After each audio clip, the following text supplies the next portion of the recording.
Hello, welcome back to the channel. Glad you could make it. Today, we're going to be talking about North Dakota, the Peace Garden state. Yeah, I don't come up with these. I don't know that I would have chosen the Peace Garden state for North Dakota's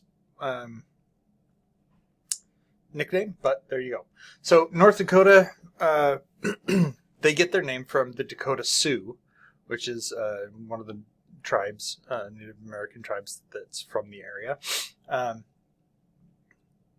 The word Dakota, there's a Sioux word, Dakota.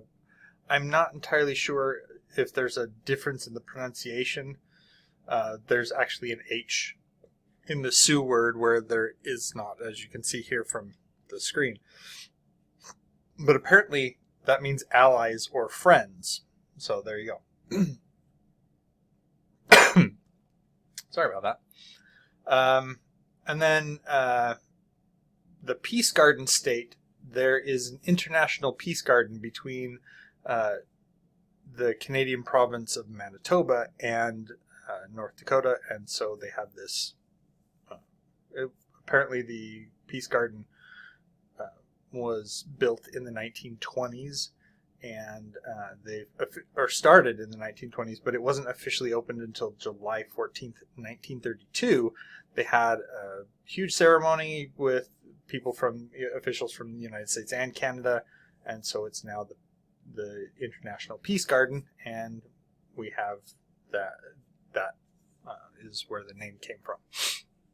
Okay, so North Dakota statehood was achieved November 2nd, 1889. It was the first state to be granted statehood after the Civil War. The capital of North Dakota is Bismarck. Population is 779,261 or thereabouts, making it the 47th most populous state. It has an area of 70,705 square miles, or 183,123 kilometers squared, or making it the 19th largest state. Largest cities: Fargo, Bismarck, Grand Forks, and Minot. So, early in the 18th century, they're not entirely sure when, but the area started being settled, or not settled, but explored by Europeans, including the French and the British. The United States purchased the land, basically, in the Louisiana Purchase in 1803 from the French. So it was explored by both the British and the French, but the French ended up claiming the territory as theirs. And then when the United States made the Louisiana Purchase, that's when we bought the territory. In 1861, the Dakota Territory was organized. And so we have two states now, North and South Dakota. At the time, it was just the Dakota Territory, and it covered both North and South Dakota. The 19th century really started bringing expansion to the area because of the railroads. The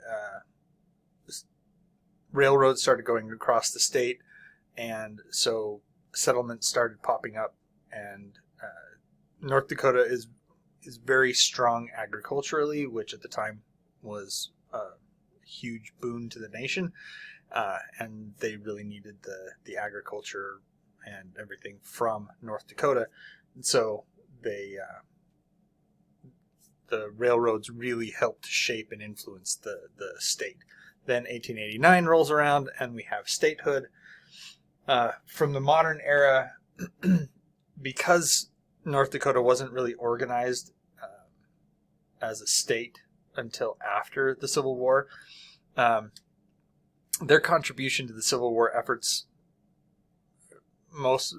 probably was not very large. There wasn't a lot of people that were in that particular area until they started getting the railroads, which fueled expansion. So, sorry about that.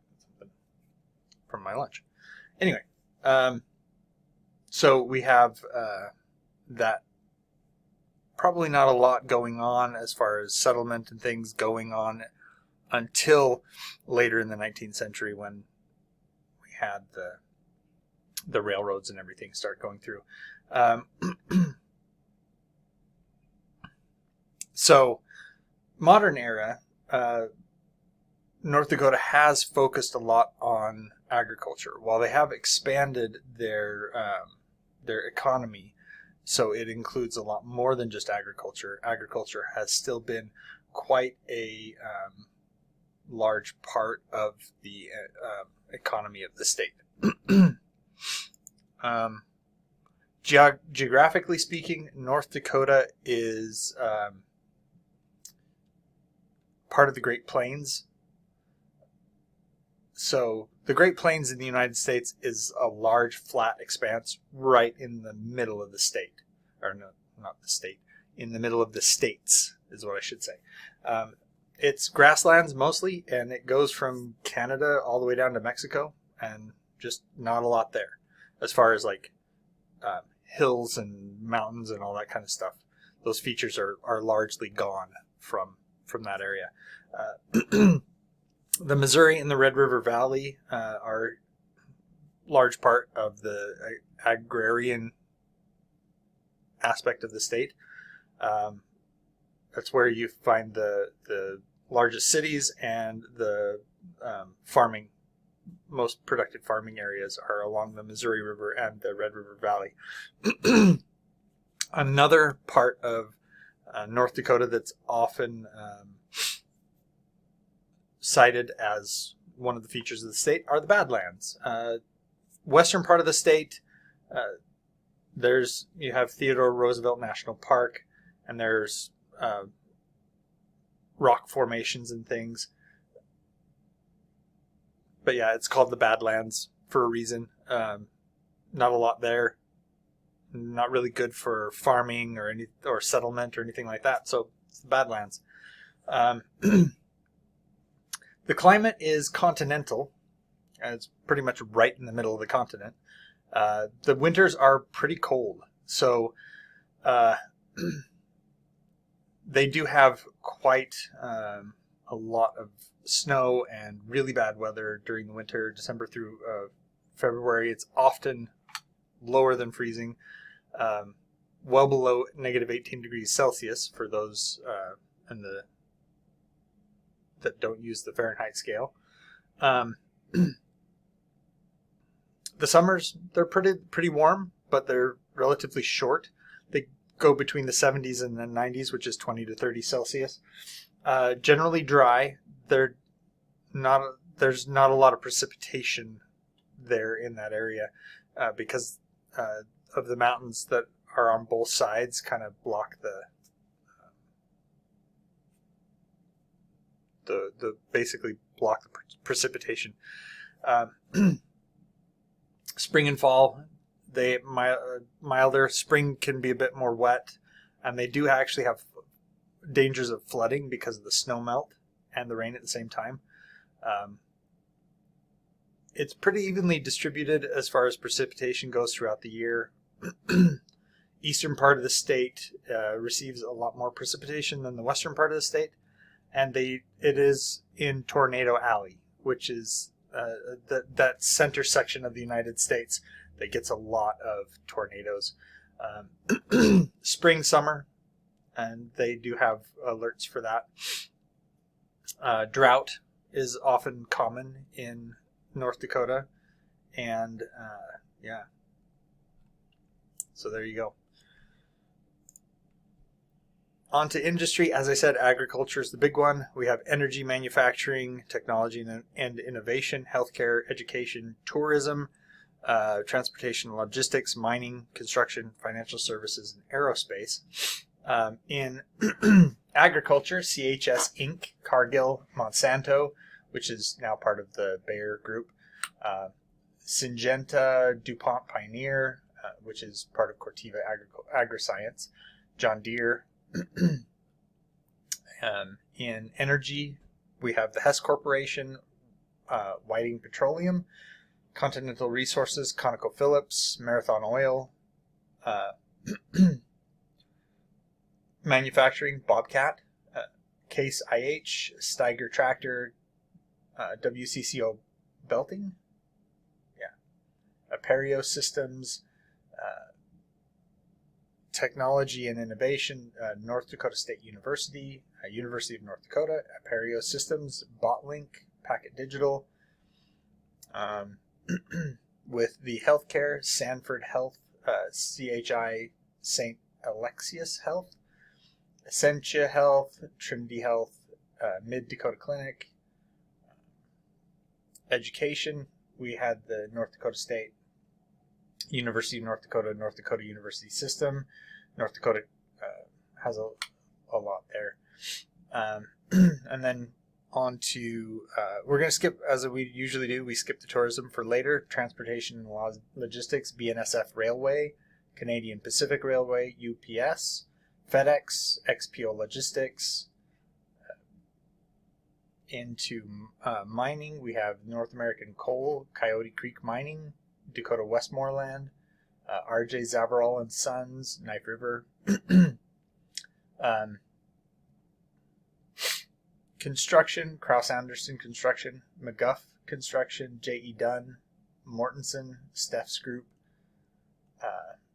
Bell Bank for the financial services, Gate City Bank, Alaris Financial, First National Bank and Trust, Bremer Bank, and then into aerospace, Grand Sky UAS Business and Aviation Park, University of North Dakota Aerospace, North Dakota Air National Guard, Northrop Grumman, North Dakota Department of Commerce, UAS Sector.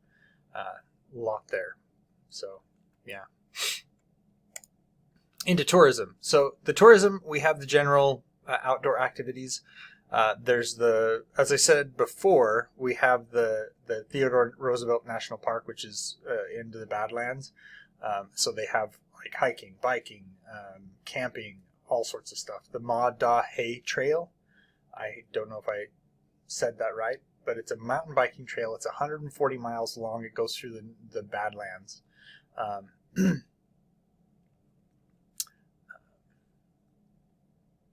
So yeah, there's a lot to do outside. They have the boating, fishing, camping, as I said, the Souris River Valley. But we also have things like the International Peace Garden, which I mentioned before. Fargo Moorhead, there's Fargo Moorhead is not one city, it's actually two. They have the Fargo Film Festival there, and Fargo is where there's a movie called Fargo that's about Fargo, North Dakota. Not that it was all filmed in Fargo. Yeah, anyway. Fort Abraham Lincoln State Park. It was once commanded by General George Armstrong Custer. And you can explore the fort, and apparently there's something called On a Slant Indian Village that's there in the area as well. I'm not entirely sure what that's all about, but there you go. Excuse me. The entrance to, or the gateway to the Theodore Roosevelt National Park is in Medora, and Medora has a lot. The North Dakota Cowboy Hall of Fame is there in Medora. Bonanzaville, it's a pioneer museum. They have historic buildings. They have the one-room schoolhouse, a church, log cabins.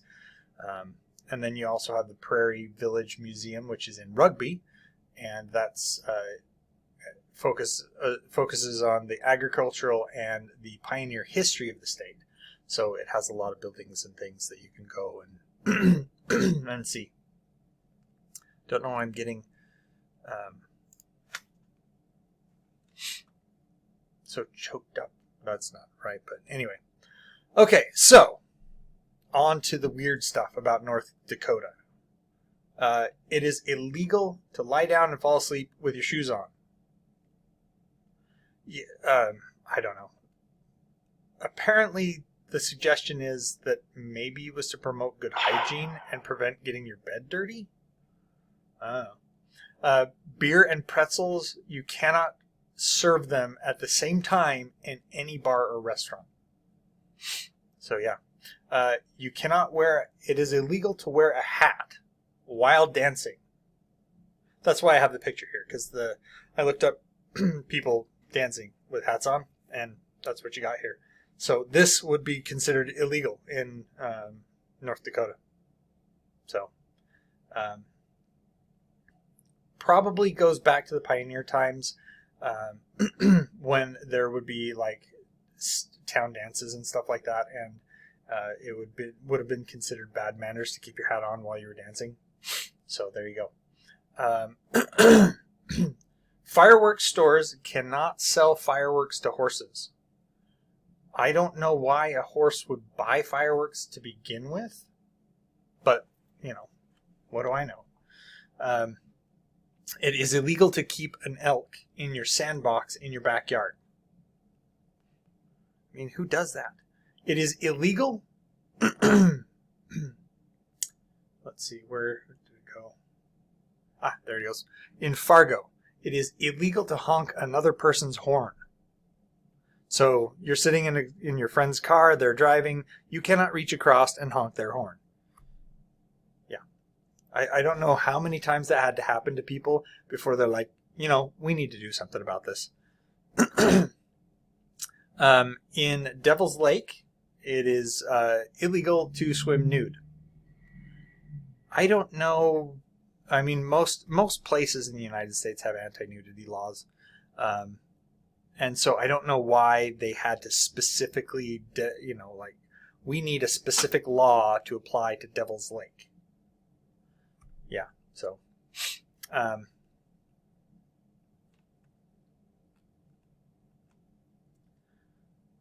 Okay, so here we get into some of the trivia and more weird stuff about North Dakota. So we have the wood chipper. Now, as I understand it, in the movie Fargo, there's a scene where somebody gets fed into a wood chipper. And it's interesting that most of the film was filmed in Minnesota, but it takes place in Fargo.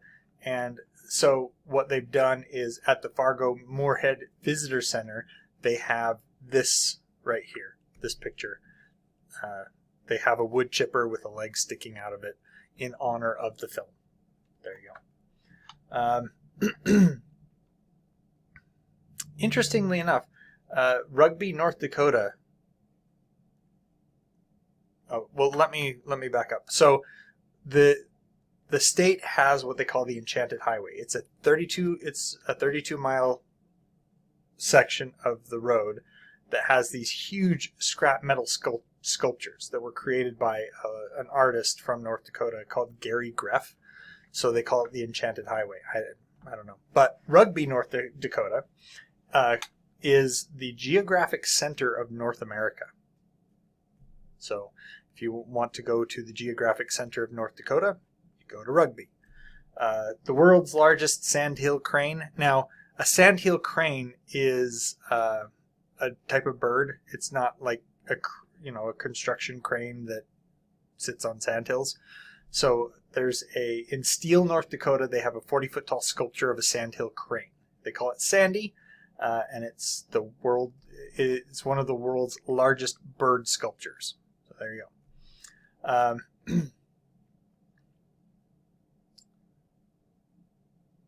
Rugby also has the world's smallest church, and I put this one on here. We talked about Frozen Dead Guy Days. Now, Frozen Dead Guy Days isn't a North Dakota thing. It's a Colorado thing. But the man who the festival is thrown in his honor, it's in honor of a guy. His name is, where was it? Bredo Morstol. He was a native to North Dakota. So that's the connection between Frozen Dead Guy Days in Colorado and what we have in here in North Dakota. Now we have the minnow lights. The minnow lights are an urban legend. There's lights seen near Minnow Air Force Base. I mean, seriously. People think that they're UFOs or other paranormal phenomenon, but I'm sitting here thinking, really, guys? You're seeing lights in the sky by an Air Force base. Let's think about this. We also have the Cheyenne River Monster. I say Cheyenne because that looks like that's how you should say it. It might not be pronounced that way. But they have like a Loch Ness Monster kind of thing going on in the Cheyenne River. Serpentine, snake-like creature. Yeah. There you go. Hey, so that's the end for today for North Dakota. Please let me know if you've been to North Dakota, what you thought of it. Or if you're from North Dakota and you're catching this and you're like, hey, that's not right. Hey, let me know. Comment down below, like, subscribe, put the bell on so you get the notifications, and tune in next time.